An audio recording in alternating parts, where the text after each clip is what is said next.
Bonsoir à toutes et à tous et merci de rester fidèles au programme de New World. Bienvenue dans Regard croisé, le 4e numéro de cette semaine. Encore 4 sujets à aborder avec nos invités. Nous parlerons d'abord de la Libye, entente entre rivaux sur les lois électorales. Nous parlerons ensuite du Tchad, violent combat entre armées et rebelles dans le nord du pays. Puis du Bénin, installation d'une nouvelle cour constitutionnelle. Et pour terminer, notre sujet sur le Togo. Aujourd'hui, nous parlerons de la dépravation des mœurs dans l'industrie culturelle. Le gouvernement siffle la fin de la récréation. Et pour en parler ce soir, 3 invités sur ce plateau. Avec moi, Emmanuel Vivien. Tommy, vous êtes journaliste et directeur général de Plume Libre, également conseiller en communication politique. Bonsoir Emmanuel Vivien, Tommy et bienvenue. Bonsoir Dr Guillaume, bonsoir à mes co-débatteurs. Salut également à tous ceux qui nous regardent partout dans le monde, surtout à Dakar, Bamako et Ouagadougou. Merci. À côté de vous, Louis Kamako, journaliste et analyste politique. Bonsoir Louis et bienvenue. Bonsoir chers confrères, bonsoir à tous les téléspectatrices et téléspectateurs de la télévision du Monde Nouveau. Merci beaucoup d'avoir répondu à notre invitation. Notre 3e invité aujourd'hui, fidèle des jeudis, Robert Kossigan Akwete. Vous êtes analyste politique et président de l'Alliance Jeunesse Développement AJD. Bonsoir Robert Kossigan, bienvenue. Bonsoir Doc, bonsoir à tous les téléspectateurs de Neo TV. Je voudrais m'incliner devant la mémoire de notre cher et illustre disparu. Je voudrais appeler Jacob Ahama. Qui nous a laissé sa place. Je ne sais pas si elle sera comblée un jour, que Dieu veuille l'accueillir dans son paradis. Mais je voudrais profiter de sa mort pour appeler les journalistes à l'union. Ils ont une vie pratiquement précaire. Je lance un appel solennel. Ce qui ne devrait pas être le cas. Normalement. Parce que je me dis... un pays sans journaliste, c'est comme un monde sans lumière. Le rôle que joue le journaliste dans un pays est tellement capital que ne pas trouver une solution durable pour leur travail et ce qui doit l'accompagner, je dirais, c'est du gâchis. Que le gouvernement pense aux journalistes. C'est vrai, l'aide à la presse que le gouvernement donne, c'est quelque chose. Mais je pense qu'on doit penser peut-être à l'élargir. Pourquoi pas INAM pour tous les journalistes? Pourquoi pas peut-être une ligne de crédit pour tous les patrons de presse pour qu'ils puissent payer convenablement leurs employés? Aujourd'hui, que le journaliste ne soit pas obligé de se promener chez les autorités ou les grands de ce pays pour, entre griffes, commander à manger. C'est terrible. Et ensuite, il faudrait qu'ils unissent leurs forces, qu'ils unissent leurs pensées pour, je ne sais pas, négocier tout ce qui peut alors les aider à bien se nourrir, à bien tenir pour pouvoir assumer leur travail. Merci beaucoup, Merci. Robert Kossigan. Excusez-moi, l'émotion m'a un peu dérangé. Juste si tu permets, saluer d'abord la mémoire de notre confrère et dire que c'est une grande perte pour le monde de la presse du Togo et de l'Afrique. Et dire aussi que ce sont de bons souhaits que les journalistes puissent disposer d'une assurance maladie, que les entreprises de presse puissent disposer de la possibilité d'avoir des prêts pour leur société et que le journaliste soit à l'aise. Mais en même temps aussi, ce n'est pas que les journalistes se plaignent trop, puisqu'on ne commande pas, on ne fait que notre travail. Ce que nous devons plutôt instaurer, c'est la facture après les prestations de services et que les gens ne pensent pas que quand on fait un événement, on doit juste payer 5 000 francs ou 10 000 francs aux journalistes pour son frais de déplacement. Parce que le carburant à Lomé, maintenant, ça coûte cher. Et donc, payer de vraies factures pour les prestations lors des activités organisées par les différentes sociétés ou les institutions de ce pays. Merci. Je pense que le journaliste togolais fait bien son travail. Et si, au moins, il est dans des conditions où la société arrivait à avoir normalement les publicités, les annonces, les publics reportages, je pense qu'on peut se débrouiller. Une assurance maladie, ce n'est pas une mauvaise chose, pourquoi pas INAM. Merci beaucoup. L'occasion fait le rallonge, donc je profite moi aussi pour rendre un hommage à notre confrère, Jacob Abraham, avec qui j'ai travaillé à Victoire dans les années 2012. C'est un patron à moi et c'est eux qui ont contribué à ce que je devienne aujourd'hui ce que je suis. Donc je lui souhaite un très bon repos de l'âme. C'est le journaliste affable qu'il était, un journaliste compétent, le journaliste juste et équitable qu'il était, professionnel dans sa mission. Je lui souhaite juste un bon repos, que le bon Dieu puisse le recevoir dans sa paix. Dans sa demeure. Merci beaucoup. Nous allons donc attaquer le premier sujet, direction la Libye. Entente entre rivaux sur les lois électorales.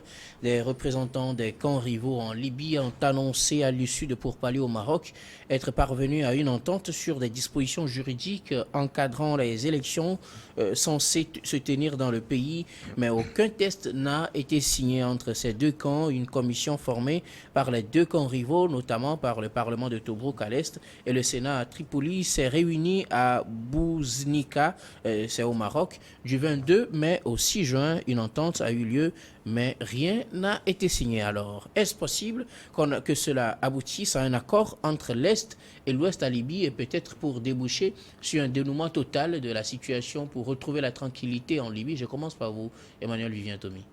Il faut tout d'abord regretter le service après-vente raté de l'Europe et de l'Occident, et en particulier de M. Sarkozy, qui a foutu du bordel en Libye en assassinant.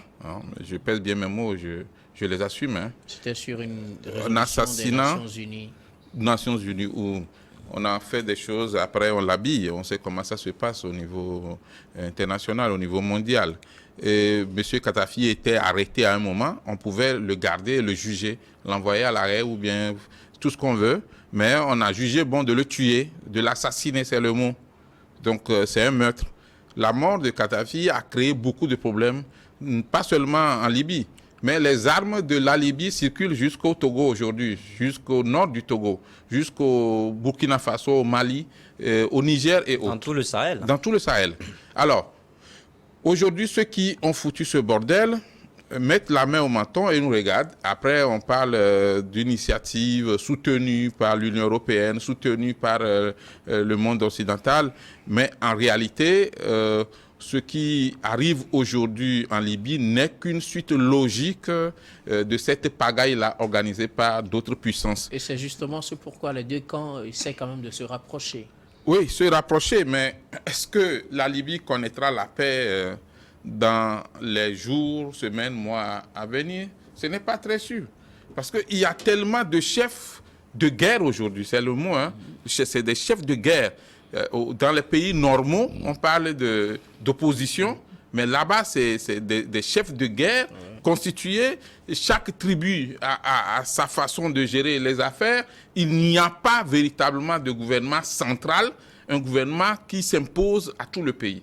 Et je pense que ce qui me fait mal encore, c'est que les principaux leaders qui tiennent quand même la Libye aujourd'hui sont soutenus de part et d'autre par des puissances.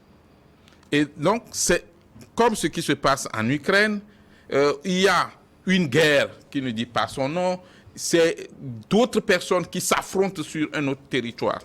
Et donc, si les Libyens eux-mêmes prennent conscience qu'il est important de normaliser la situation et on veut faire des élections, on attend de voir ce que ça va donner. Parce que je ne veux pas dire que je suis sceptique, mais sans papier, signé, sous forme d'accord, on a juste comme l'impression que ce sont des intentions. Maintenant, peut-être avec la bonne volonté, on verra bien. Mais quand vous prenez le territoire libyen, il y a des gisements que chaque chef de guerre, soutenu par les puissances, voudrait contrôler. Et donc l'accord, si on arrivait à l'obtenir, pourrait permettre de mettre fin à cette situation. En principe, un accord signé en bonne et due forme et surtout respecté. Parce que vous allez signer l'accord et puis après, il y a un groupe qui sort de n'importe où et qui dit « moi, je ne suis pas d'accord sur les termes de tout ce que vous avez eu à dire ». Donc aujourd'hui, c'est un souhait pour tous les Africains que la Libye redevienne ce pays au moment de Kadhafi. S'il faut parler de démocratisation, oui, démocratisation, à quel prix?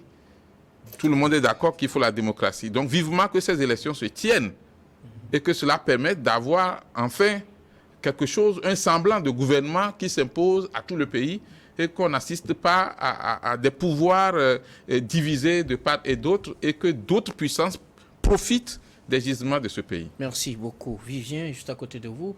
Louis Kamako, les deux camps se sont entendus sur des principes, mais rien n'a été signé. Oui, c'est là où le bas blesse, parce que ça veut dire que jusque-là, rien n'est fait, parce que cette histoire-là ressemble à ce qu'on a pu appeler... Même si on parle d'attente, rien n'est fait. Attendre, rien n'est fait, parce qu'il fallait justement un papier, il faut un document qui acte les choses, un document qui constitue une base solide d'un accord. Parce que vous savez, on le dit souvent que les paroles s'envolent, mais les écrits, en fait, ça reste. Parce que et là, nous sommes devant un sujet sensible.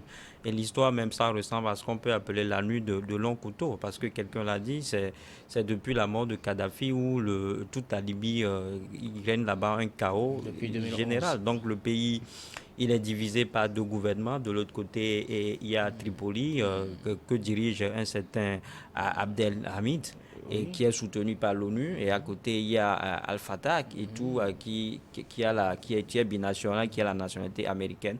Aujourd'hui, je pense que tout le monde essaie de tirer le dé de son côté, comme on l'a dit, avec un pays comme la Libye, dont la première richesse est le pétrole. Donc tout le monde veut avoir sa part de gâteau. C'est ce qui fait que depuis là, les élections n'ont pas eu lieu. Depuis 2011, le pays est toujours dans un désordre total. Et que s'il n'y a pas d'accord, il n'y a pas d'accalmie. Donc le désordre, ça profite en fait aux magouilleurs. Donc c'est pour ça, c'est pour cela qu'un document, c'est-à-dire qu'un document, un accord digne de ce nom, serait quelque chose de potable pour justement mettre fin à cette guéguerre-là. Merci beaucoup. Kossighan a quitté la Libye, les deux camps, un camp à l'est, contrôlé normalement par le Parlement de Tobrouk, avec entre-temps son Premier ministre Fathi Bashagha qui a été démis aussi, mais qui est soutenu par le général Haftar. D'un autre côté, le gouvernement reconnu par la communauté internationale, dont parlait tout à l'heure Louis, avec Abdelhamid Beiba, les émissaires des deux camps se sont retrouvés au Maroc. Finalement, on nous parle d'entente, mais rien n'est signé. Oui, avant que les deux ne puissent signer un document, ne puissent s'entendre sur l'essentiel et signer un document dessus, il va falloir que ceux qui, dans l'ombre, attisent le feu puissent voir peut-être leur agenda et avoir peut-être satisfaction ou défendre peut-être ou protéger peut-être leurs intérêts. Vous savez que ce qui se passe en Libye est une guerre importée. En fait, ce sont les Occidentaux qui ont poussé à la guerre en Libye. Sarkozy n'était que l'acteur visible qu'on a connu, mais dans l'ombre, il y a les Occidentaux et les Américains qui veulent coûte que coûte siphonner le pétrole libyen. Et à leur coût, c'est-à-dire à leur coût voulu. Avant, sous Kadhafi, le pétrole libyen était cher et puis c'était prépayé. Vous ne venez pas alors demander un agrément d'exploitation d'un gisement pétrolier libyen au temps de Kadhafi. C'est tout ça, au fait, qui a poussé les Occidentaux à le tuer. Pourquoi on l'a tué? C'est parce qu'on ne veut pas qu'il parle. Peut-être que si on le gardait comme Gbagbo fut gardé à la CPI, il a beaucoup de choses à dire sur les dirigeants. La raison officielle, c'était moi je dis aujourd'hui, écoutez, ça c'est de côté. Mais le monsieur était vivant. Il était vivant. Pourquoi ils l'ont tué par la suite? Pourquoi Charles Taylor? Pourquoi on n'a pas porté atteinte à la vie de Charles Taylor? Pourquoi on n'a pas porté atteinte à la vie de Gbagbo? Et c'est Kadhafi qu'on a tué. Donc, allez-y comprendre. Maintenant, moi, je dis, aujourd'hui, s'ils veulent signer un accord, il va falloir que, les différents protagonistes, puisque vous savez, ceux qui sont dans l'ombre, qui viennent peut-être siphonner le pétrole libyen, ont aussi leurs intérêts. ils ont leurs agendas cachés. C'est eux qui doivent tomber d'accord avant que les acteurs visibles que nous avons là puissent dire oui. Donc moi je dis, pour le moment, je ne crois pas que... dans l'ombre. Ah oui, vous savez... Que les Libyens ne sont pas aujourd'hui capables de décider s'ils doivent mettre les Libyens, je crois que jusqu'alors, les Libyens ne sont pas encore réveillés. Parce que c'est une partie des Libyens qui a été manipulée dans le temps. Ce sont des Libyens qui ont été manipulés contre leur frère Kadhafi, parce qu'on leur a promis qu'après sa mort, il y aura plus de miel, plus de lait, or que... La Libye allait devenir paradis. Oui, oui, vous savez, on l'a promis à beaucoup de cadres qui entouraient Kadhafi dans le temps, de le trahir, pour que juste après, on leur donne le pouvoir et qu'on va les accompagner. La Libye serait plus attrayante que ce que nous avons connu par le passé. Or, ils ne savaient pas que la Libye va devenir pire que peut-être, je ne sais pas comment le qualifier, l'enfer. Donc aujourd'hui, il appartient aux Libyens de redevenir patriotes, de chercher à défendre leur propre territoire, leurs propres intérêts. Sinon, s'ils sont toujours à la merci de ces Occidentaux, la paix ne reviendra jamais. Parce que vous savez, Haftar, il a son agenda, il a ses compromis avec les Américains. L'homme protégé par celui de l'ONU, c'est aussi le monsieur des Occidentaux. Lui aussi, il a des préalables à remplir pour ceux qui le protègent. Donc je dis, quand on prend les deux camps en face, ce n'est pas aujourd'hui la fin de tout ce qui se passe en Libye. Alors, la fin de tout ce qui se passe selon vous, ce n'est pas pour aujourd'hui, mais il va falloir bien arriver à cette fin pour organiser des élections et avoir une transition, Louis. Oui, c'est ce que nous disons tout à l'heure. Il faut justement un accord digne de ce nom, un accord auquel va participer quelqu'un comme Salah, par exemple, le président le président de l'Assemblée nationale, le Premier ministre Fathi Bachaga, qui a été combien de temps pour destituer au niveau du Parlement de Tobruk. Oui, mais qui a justement n'a pas pu faillir à sa mission. Donc je pense qu'il faut un accord qui va réunir toutes les personnalités, c'est-à-dire que tous les contingents, si on peut le dire ainsi, tous ceux qui s'opposent, il faut qu'un accord, il faut que tout le monde... Haftar, vous parlez de débat, vous parlez de Fathi Bachaga. Voilà, tous ceux qui ont en partage aujourd'hui le territoire, parce qu'on l'a dit que le pays, il est divisé, il y a deux gouvernements dans un seul pays, ce qui n'est pas normal. Donc il va falloir qu'on essaie de mettre tout le monde ensemble et on met tout le monde d'accord pour signer un accord. Et comme ça, chacun... C'est ce qui a commencé. Qu'est-ce qui fait que, selon vous, on n'a pas pu aboutir à la signature, justement, de cet accord? Ça veut dire que les négociations ne sont pas allées au fond. On a juste survolé les sujets, on a juste essayé de faire plaisir à la communauté internationale, parce qu'en temps, l'ONU aussi a demandé à ce que cette assise-là ait lieu pour que le pays aille aux élections et que le pays retrouve en fait sa lettre d'attente. Donc je crois qu'à un moment donné, on a voulu faire plaisir à la communauté internationale et on a juste jeté à la face du monde qu'il y a une entente qui est trouvée. Mais là, je pense que... C'est une rencontre de façade. C'est une rencontre de façade. Donc jusque-là, c'est un trompe-l'œil. Il faut qu'on aille dans le concret. Aller dans le concret aujourd'hui, c'est de signer, c'est de parapher des documents et montrer à la face du monde que voilà ce que comporte en fait voilà ce qu'on a comme terme de convention et que à telle période, il y aura des élections pour que la Libye en fait redevienne la Libye de Mouammar Kadhafi. Merci beaucoup. Nous marquons la première pause, on vous retrouve pour la suite de cette émission.